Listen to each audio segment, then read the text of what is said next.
क्या आपके पास bullet proof गाड़ी है? अभी आप कह रहे थे कि गोली चली, लेकिन पुलिस के अधिकारी कह रहे थे कि कोई गोली का खोखा तो मिला नहीं वहाँ पे। अगर गोली नहीं चली तो क्यों 307 का मुकदमा किए हुए थे वो खारिज करें 307? पुलिस भारतीय जनता पार्टी के साथ मिल करके चुनाव लड़ रही है। संतोष धनंजय सिंह के पास गए और धनंजय सिंह ने उनको नीट की गोली दे दी और मार दिया। बोले नेता बढ़िया है, बस हमारी पार्टी में आ जाए तो यहाँ अभय सिंह ऊपर योगी जी, ऐसा कहा समर्थकों ने। तो जिस नेता का, जिस पार्टी का हमारे ऊपर इतना बड़ा एहसान है, जब वो कहेंगे भाग जाओ अभय सिंह तुम्हारी कोई जरूरत नहीं है, तब हम अपने आके घर बैठ जाएंगे, तब भी मैं किसी दूसरी पार्टी में। नमस्कार, मैं सौरभ द्विवेदी हूँ। आप लल्लन टॉप की चुनावी यात्रा देख रहे हैं। यात्रा में लल्लन टॉप के रिपोर्टर अलग अलग जिलों में जाके सियासत के अलग अलग पहलुओं को जांचने की कोशिश कर रहे हैं। ये डेमोक्रेसी जो है, जमहूरियत, लोकतंत्र जो है, ये बड़ा कॉम्प्लेक्स सा स्ट्रक्चर है और बड़ा सरल भी है। किसी गांव वाले से अगर आप रागात्मकता स्थापित कर लें तो वो मन की बात पूरी खोल के बता देता है। यहाँ मन की बात शब्द आया तो राजनीतिक निहितार्थ न तलाशें, प्रधानमंत्री के इतर भी ये बात हो सकती है।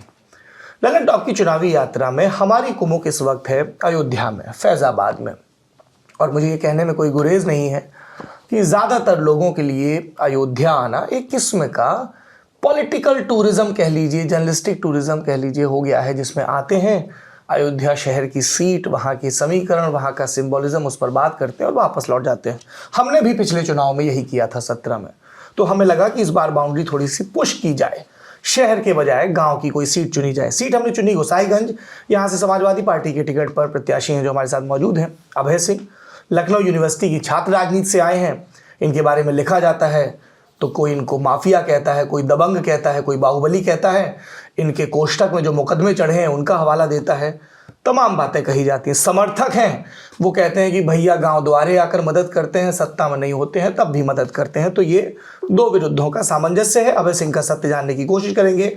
उनके सामने मैदान में हैं जो यहाँ पर विधायक थे खब्बू तिवारी, उनकी पत्नी आरती तिवारी, क्योंकि खब्बू तिवारी जेल में है फर्जी मार्कशीट के मामले में, और बीजेपी ने इस दफ़ा उनकी पत्नी को टिकट दिया है। बसपा के टिकट पर रामसागर पटेल मैदान में है और बाकी कैंडिडेट भी हैं, पर मुख्य मुकाबला इन्हीं तीन के बीच माना जा रहा है।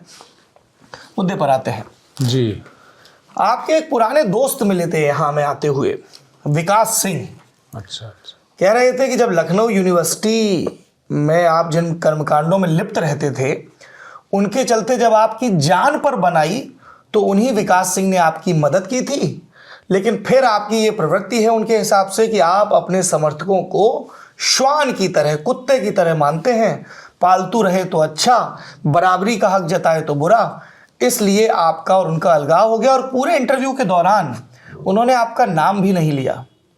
ये कौन सा याराना था जो इतना खटास में तब्दील हो गया? लखनऊ यूनिवर्सिटी हम कब तक पढ़े हैं उनसे पूछिएगा जी। हम तो 96 में निष्कासित हो गए, 4 साल लगातार जेल रहे फर्जी मुकदमे में। तो कौन से हमारी जान बनाई थी? जेल से छूटे चले आए गाँव अपने। यहाँ के चुनाव लड़े बसपा से, बसपा चुनाव हम लड़े तो कौन सी जान बनाई? ये सब फर्जी बातें हैं, सब अपनी दुकान चलाने के लोग कहते हैं। अच्छा, तो 2002 में जब आप चुनाव लड़े थे तब क्या विकास सिंह ने आपकी मदद की थी? क्या वो चुनाव में आपके साथ थे? हर गांव में हमारे समर्थक थे। झंडा लगाते 2 गोल थी, एक लल्लू सिंह लड़ रहे थे, हम लड़ रहे थे। जो लल्लू सिंह नाराज ठाकुर थे वो हमारे साथ खड़े थे, या जो हमारे पटीदारी में करीबी लोग थे हमारे साथ खड़े थे। तो उसमें एक ये भी रहे होंगे, हमें कोई बहुत वो नहीं है। ध्यान ना हमारे प्रस्तावक थे ना समर्थक थे। ऐसे सैकड़ों और दर्जनों समर्थक रहते हैं, उसमें एक आध ये भी रहे होंगे। अच्छा, इसी बातचीत में और रिसर्च के दौरान एक ऑडियो टेप और एक नेता का नाम बार बार आपके साथ जोड़ा गया, मुख्तार अंसारी। दोस्त हैं आपके? जेल में मुलाकात हुई, जेल में हमारे साथ बंद रहे वो। हाँ। किस मामले में थे आप जेल में? हम उस समय बंद थे, एक हेमेंद्र प्रताप सिंह की हत्या हो गई थी यूनिवर्सिटी में, उस केस में बंद था। अच्छा, तो मित्रता है आपकी और मुख्तार की? अरे हम भी विधायक रहे, विधायक वो भी थे, विधानसभा में मिलते थे, दुआ सलाम होता था। उसके पहले भी जेल में बंद रहे, संबंध तो है, दुआ सलाम तो है ही है। एक वो जो ऑडियो बार बार दिखाया जाता है, वो देखिए ऑडियो है फर्जी। अच्छा, उस ऑडियो को सीबीआई ने कोर्ट में पेश तक नहीं किया। इसके से सीबीआई जांच हुई, कोर्ट में हुआ। ऑडियो पुलिस तब इस्तेमाल करती है जब उसको लगता है कि उसने कोई गलती कर दी, तो पत्रकारों को सेट करके, अब चूंकि पत्रकार भी मैनेजमेंट से चलने लगे हैं, हाँ, पुलिस से मैनेज रहते हैं, तो माहौल बनाने के लिए, तो माहौल बनाने के लिए, गर्म करने के लिए वो ऑडियो चला दिया जाता है। अगर इतना सत्य ऑडियो है तो सीबीआई ने कोर्ट में उसको पेश क्यों नहीं किया? अगर इतना सत्य ऑडियो है तो हमारा उसमें बयान क्यों नहीं लिया गया? दोनों चीज होना चाहिए ना। बिल्कुल। ऑडियो में अगर हम थे तो हमारा बयान लेना चाहिए था, चाहे यूपी पुलिस लेती, चाहे सीबीआई लेती, चाहे कोई लेता। लिया हमारा बयान? कोई बयान नहीं लिया। इतना सत्य ऑडियो था तो उस ऑडियो को इनको कोर्ट में पेश करना चाहिए था। वो सीडी भी पेश नहीं हुई, चली भी नहीं, कुछ हुआ भी नहीं, ना कोई उस पर डिस्कशन हुआ, कोई जीरा बहस हुई। तो ऑडियो तो एक जबरदस्ती तैयार किया हुआ प्रोपेगेंडा है। ओके। लेकिन बहुत से लोग ये बोले कि ऑडियो था तो, लेकिन जो है अंदर अंदर दबा के रखा था, ये अभी थोड़े दिन पहले लीक हुआ तो इसलिए जो है। किसने बताया दिया थोड़े दिन पहले लीक हुआ? ये 2006 में भी आज तक चल चुका है, एनडीटीवी चल चुका है, ये आपको नहीं मालूम है? कि नए सिरे से आप बैक जाइए। अच्छा। हाँ, 2006 जो आज तक वाले उनसे पूछिएगा, तब यूट्यूब का इतना चलन नहीं था, हर चीज यूट्यूब पे चले आए, इस पे चले आए। ये 2006 में भी चल चुका है ऑडियो। लेकिन अगर सही में ऑडियो है तो ये कोर्ट में पेश क्यों नहीं किया गया?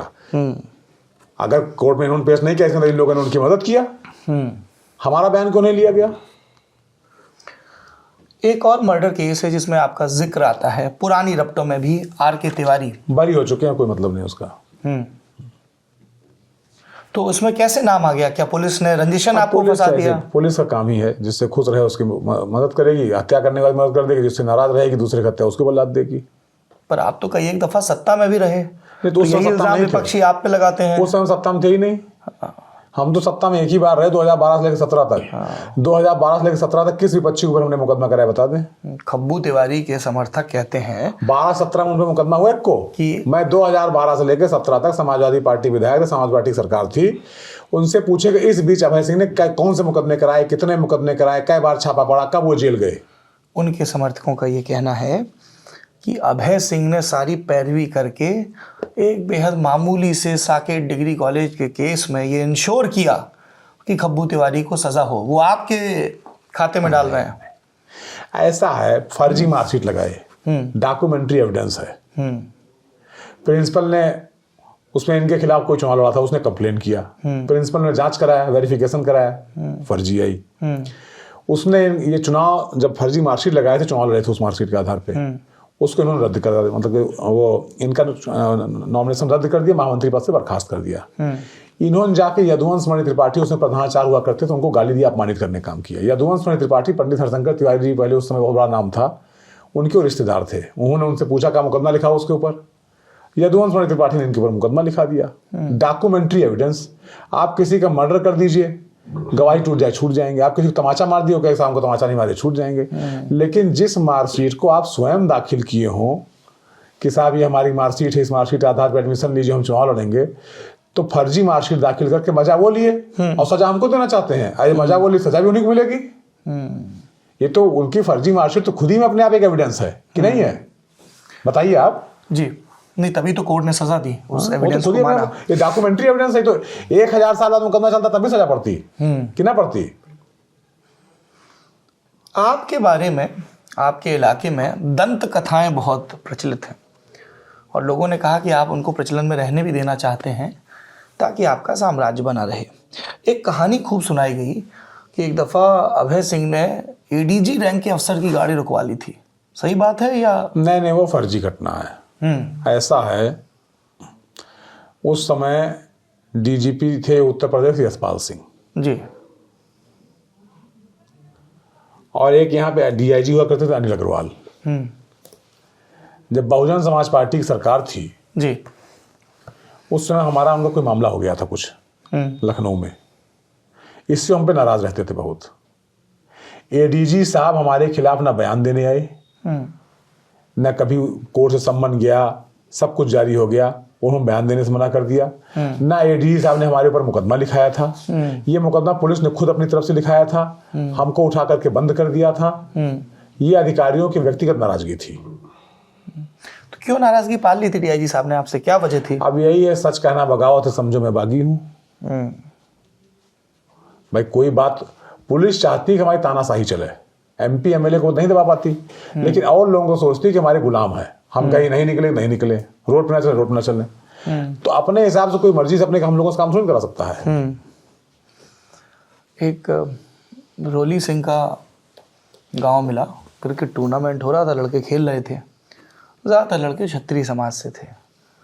कई ने कहा भैया हम बड़े धर्म संकट में हैं, बोले वो भाजपा समर्थक थे, उन्होंने बता दिया पहले, बोले हम चाहते हैं कि योगी जी बने, लेकिन यहाँ हम बिरादरी देखेंगे, सूर्यवंशी और अभय सिंह को वोट देंगे।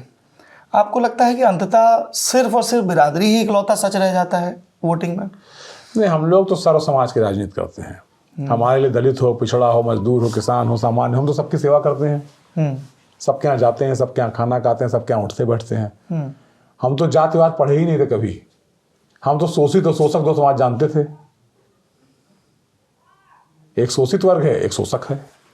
तो हम लोग तो गरीबों दुखियों के साथ रहते हैं, हमेशा उनकी सेवा करते हैं। और विरोधी कहते हैं कि अभय सिंह शोषक हैं, और यकीन ना हो तो उनके ऊपर लगे मुकदमों की जो एफिडेविट में भी है फेहरिस्त देख लीजिए। एक और लग गया है 307 कुछ दिन पहले। क्या हुआ था उस दिन? कौन सा?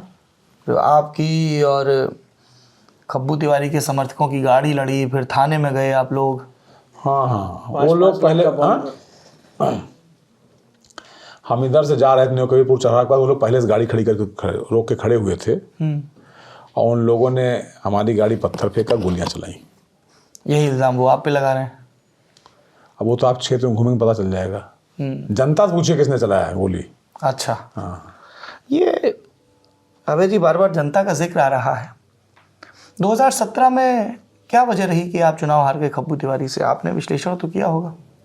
भारतीय जनता पार्टी के लोग बहुत चालाक हैं। जनता को गुमराह कर ले गए, जनता को सपना दिखा ले गए, बस यही कारण रहा। पर कई लोगों ने यह भी कहा कि अभय सिंह की भारतीय जनता पार्टी के कुछ बड़े नेताओं से व्यक्तिगत ताल्लुक बहुत अच्छे हैं। ऐसा नहीं, विधायक रहे तो विधानसभा में सब लोग मिलते रहे, सबसे दुआ सलाम है, संबंध तो है ही इतना। भाई कोई भी आदमी अगर हमारे आपसे ताल्लुकात अच्छे हो गए तो आप हमारे किसी काम में सहयोगी थोड़े हो जाएंगे। अब आप जहाँ मिलेंगे हमसे, दुआ सलाम होगा, बैठाएंगे, आपको पानी पिलाएंगे, चाय पिलाएंगे, खाना भी खिलाएंगे। इसका थोड़ी नहीं हमारे साथ हर तरीके से आप हमको सहयोग करेंगे। तो भाजपा के नेताओं के साथ भोजन या मिलने को अन्यथा ना लिया जाए। कहीं मिल गए, दुआ सलाम हो गई, संबंध हो गया।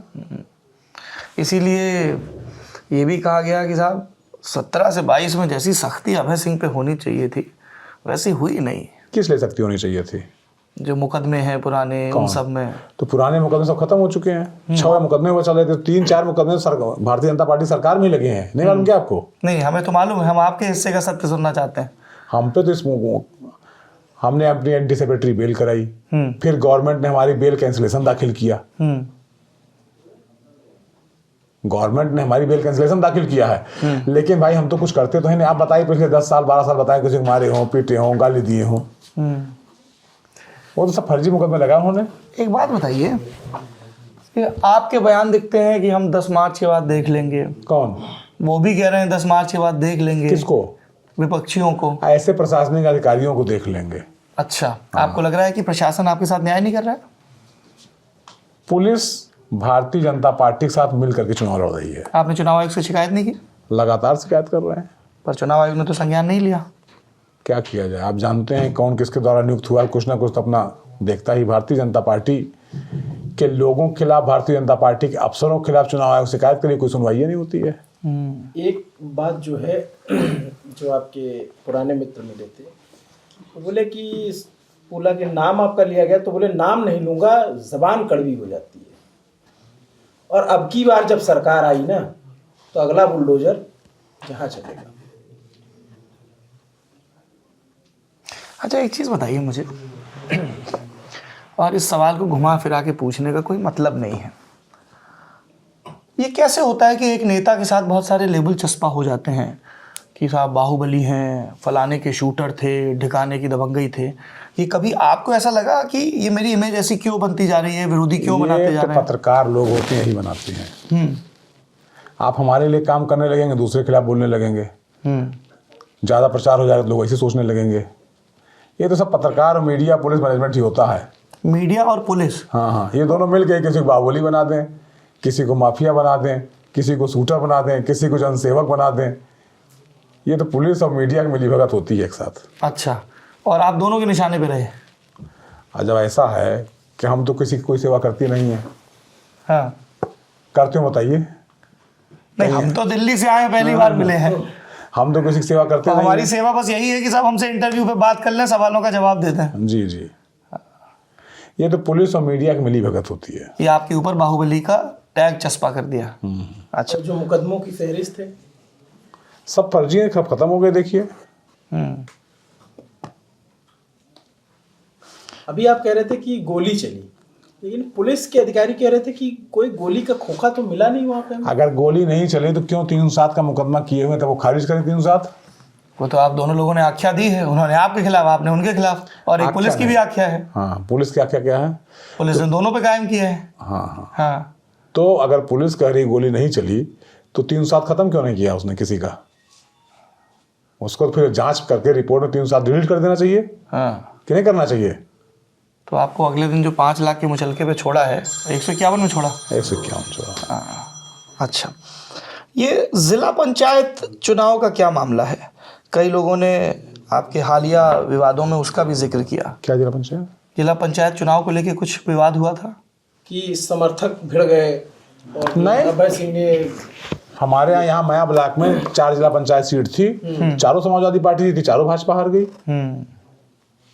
तो बोले कि अभय सिंह ने दबंगई से जितवा ली सीटें, जो है बाकी जगह तो बीजेपी जीत रही थी, यहाँ पे जो है इनका। अच्छा, ये बताइए, पुलिस उनके साथ, बीडीओ उनके साथ, सीडीओ उनके साथ, लेखपाल उनके साथ, तहसीलदार उनके साथ, एसडीएम उनके साथ, कोई जोस्ती वोट ले लेगा?